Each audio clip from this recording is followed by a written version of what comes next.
Hello friends, ನಮಸ್ಕಾರ. ನಾಡ್ನುಡಿ ಲೈವ್ಗೆ ಸ್ವಾಗತ. ಸ್ನೇಹಿತರೆ, ಇದೀಗ ಲೇಬರ್ ಕಾರ್ಡ್ ಇದ್ದವರಿಗೆ ಗುಡ್ ನ್ಯೂಸ್ ಸುದ್ದಿಯೊಂದು ಇದೆ. ನಿಮ್ಮ ಮಗಳ ಮದುವೆಗೆ 60,000 ರೂಪಾಯಿ ಹಣವನ್ನು ನೀವು ಪಡಿಬಹುದು. ಹಾಗಿದ್ರೆ ಹೇಗೆ? ಈ ವಿಡಿಯೋವನ್ನು ಕಂಪ್ಲೀಟ್ ಆಗಿ ವಾಚ್ ಮಾಡಿ. ಮನೆಯಲ್ಲಿ ಮಗಳ ಅಥವಾ ಮಗನ ಮದುವೆ ಅಂತ ಹೇಳುವಾಗ ಎಲ್ಲರಿಗೂ ಖುಷಿ ಇದ್ದೇ ಇರುತ್ತೆ.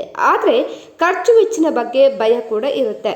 ಇನ್ನು ಬಡ ಮತ್ತು ಮಧ್ಯಮ ವರ್ಗದ ಕುಟುಂಬಗಳು ಮದುವೆ ಮಾಡಲು ಸಾಲದ ಸುಲಿಗೆ ಸಿಲುಕುವ ಬದಲು ಅವರು ಕಟ್ಟಡ ಕಾರ್ಮಿಕರಾಗಿದ್ದರೆ 60,000 ರೂಪಾಯಿ ವೆಚ್ಚದವರೆಗೆ ನಿಮಗೆ ಹಣ ಕೂಡ ಸಿಕ್ಕಲಿದೆ.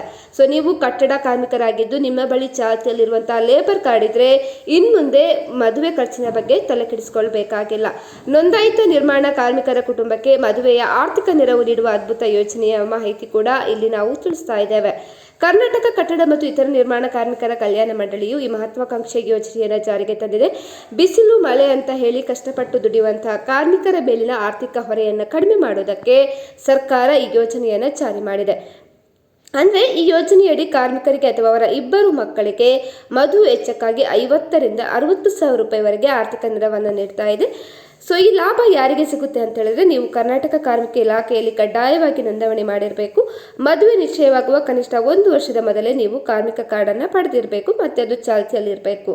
ಮದುವೆಯಾಗುವ ಹೆಣ್ಣು ಮಗುವಿಗೆ ಕನಿಷ್ಠ 18 ವರ್ಷ ಹಾಗೂ ಗಂಡು ಮಗುವಿಗೆ 21 ವರ್ಷ ತುಂಬಿರಲೇಬೇಕು. ಒಬ್ಬ ಕಾರ್ಮಿಕನ ಕುಟುಂಬದ ಇಬ್ಬರು ಮಕ್ಕಳಿಗೆ ಮಾತ್ರ ಈ ಸೌಲಭ್ಯ ಕೂಡ ಸಿಗಲಿದೆ. ಸೊ ಆದರೆ ಇದು ಕೇವಲ ಮೊದಲ ಮದುವೆಗೆ ಮಾತ್ರ ಅನ್ವಯವಾಗುತ್ತೆ. ಸೊ ಅರ್ಜಿಯನ್ನು ಸಲ್ಲಿಸೋದಕ್ಕೆ ನೀವು ಆಧಾರ್ ಕಾರ್ಡ್, ಲೇಬರ್ ಕಾರ್ಡ್, ಮದುವೆ ಪುರಾವೆ ಮತ್ತು ಬ್ಯಾಂಕ್ ಪಾಸ್ಬುಕ್ ಇತ್ಯಾದಿ ದಾಖಲೆಗಳನ್ನು ಕೂಡ ನೀಡಬೇಕಾಗ್ತದೆ. ಸ್ನೇಹಿತರೆ, ಈ ಮಾಹಿತಿ ಇನ್ಫಾರ್ಮೇಟಿವ್ ಅನಿಸಿದ್ರೆ ವಿಡಿಯೋಗೊಂದು ಲೈಕನ್ನು ಕೊಡಿ. ಇನ್ನು ನಮ್ಮ ಚಾನಲನ್ನು ಕೂಡ ಸಬ್ಸ್ಕ್ರೈಬ್ ಮಾಡ್ಕೊಳ್ಳಿ.